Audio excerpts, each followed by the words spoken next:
আসসালামু আলাইকুম। বাংলাদেশে এখন সবচেয়ে বড় আতঙ্কের বিষয় হচ্ছে মব। যখন তখন যাকে তাকে ঘিরে মব তৈরি হচ্ছে। এই মবের পেছনে কিছু যুক্তি আছে, আবার কিছু আছে একেবারেই অযৌক্তিক, এবং এটা অত্যন্ত বিপজ্জনক।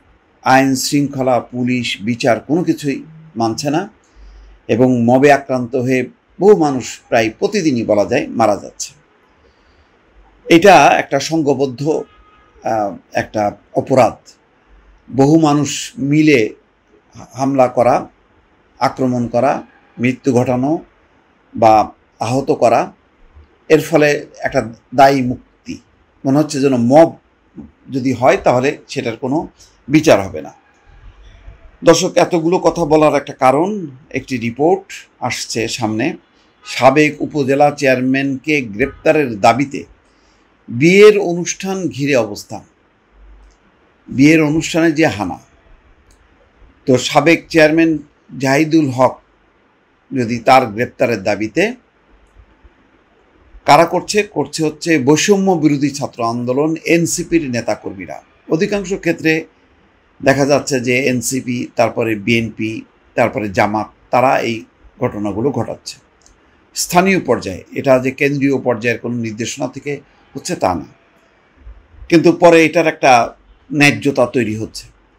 এখন জাহিদুল হক সাবেক চেয়ারম্যান যখন বোঝাই যায় যে আওয়ামী লীগের সাথে সম্পৃক্ততা ছিল, কথা হচ্ছে যে তার বিরুদ্ধে যদি হত্যা, তার বিরুদ্ধে যদি কোনো অপরাধজনিত কোনো মামলা থাকে, তাহলে সেই দাবিটা হবে প্রশাসনের কাছে। কিন্তু দেখা যাচ্ছে যে সেই ব্যক্তিকে ঘিরে এমন এমন সব অনুষ্ঠানে, বাড়িতে যে সবাই আক্রান্ত হয়ে যাচ্ছে, সেটা যুক্তিক কিনা, এবং এইভাবে যদি চলতে থাকে তাহলে আইন শৃঙ্খলা, আইন আদালত সব কিছু একেবারেই তছনছ হয়ে যায়। যেমন পটিয়াতে যে ঘটনা ঘটল, যে শহীদ মিনারে এক ছাত্রলীগের কর্মীকে মারপিট করা হলো, তাকে থানায় নেওয়া হলো, থানায় বললো যে তার নামে তো কোনো মামলা নেই। তখন বলতেছে না, তার মামলা নিতে, কিসের মামলা নেবে? তো ওই পরিস্থিতিতে পটিয়া থানার যে ওসি, তাকে প্রত্যাহার করা হলো। তার মানে হচ্ছে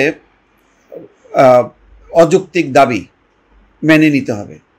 আর এটা যদি পুলিশ বাধ্য হয়, তাহলে পুলিশ আর তার অবস্থানে থাকতে পারবে না, তার কোনো নিয়ন্ত্রণ থাকবে না।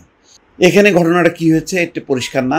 শুক্রবার রাত 11টা থেকে চট্টগ্রাম নগরের চিটাগাং ক্লাবের মূল ফটকে নেতাকর্মীরা অবস্থান নেন। একটা চট্টগ্রাম নগরের চিটাগাং ক্লাব, নিশ্চয়ই সেখানে তো ওই ব্যক্তি যে জাহিদুল হক, শুধু সে তো না, তার বন্ধু বান্ধব বা মানে তাকে যারা আমন্ত্রণ জানিয়েছে প্রত্যেকেই ওই মবের মধ্যে পড়ে গেল। তো তারা সাবেক চেয়ারম্যান জাহিদুল হকের গ্রেপ্তারের দাবিতে নানা ধরনের স্লোগান দেন।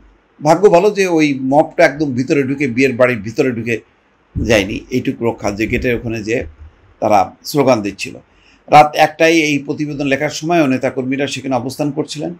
ঘটনাস্থল থেকে বৈষম্য বিরোধী ছাত্র আন্দোলনের চট্টগ্রাম নগর কমিটির সদস্য সচিব নিজামুদ্দিন জানান, সাবেক চেয়ারম্যান জাহিদুল হকের ছেলের বিয়ে হচ্ছে চিটাগাং ক্লাবে।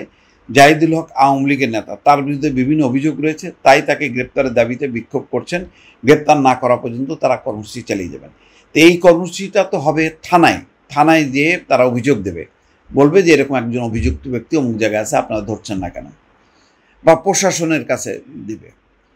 নিজামুদ্দিন বলেন, কর্মসূচিতে এনসিপি, জাতীয় যুবশক্তির নেতাকর্মীরা উপস্থিত আছেন। আমরা আওয়ামী লীগ, যুবলীগ, স্বেচ্ছাসেবক লীগ, কৃষক লীগ, ছাত্রলীগের বিষয়ে কোনো আপোষ করব না, কারণ তারা জুলাই আন্দোলনে হাজারো মানুষের প্রাণ কেড়ে নিয়েছেন। কিন্তু এটা হলো একটা গণ অভিযোগ, মানে আওয়ামী লীগ করে অসংখ্য মানুষ, অসংখ্য নেতাকর্মী, এখন প্রত্যেকেই কি অভিযুক্ত?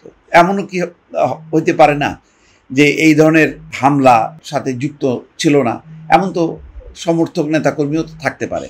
তো তারাও কি এখন অভিযুক্ত হবে? এইসব বিষয় অত্যন্ত রাজনৈতিক স্পর্শকাতর বিষয়। এইসব বিষয়ে আসলে সিদ্ধান্ত হওয়া উচিত। বিয়ের অনুষ্ঠানে জাহিদুল হক আছেন এমন খবর পেয়ে বৈষম্য বিরোধী এনসিপি নেতাকর্মীরা জড়ো হয়েছেন। খবর পেয়ে তারাও এসছেন। এখানে কোনো বিশৃঙ্খলা হয়নি, তারা কাউকে গ্রেপ্তার করেনি, তবে বিশৃঙ্খলা এড়াতে জাহিদুল হককে গ্রেপ্তার করা হবে এমন আশ্বাস দেওয়া হয়েছে, পুলিশের একজন কর্মকর্তা বলছেন। শেষ পর্যন্ত কী হয়েছে দর্শক, এই খবরে আর জানা যায়নি। ভালো থাকবেন, আল্লাহ হাফিজ।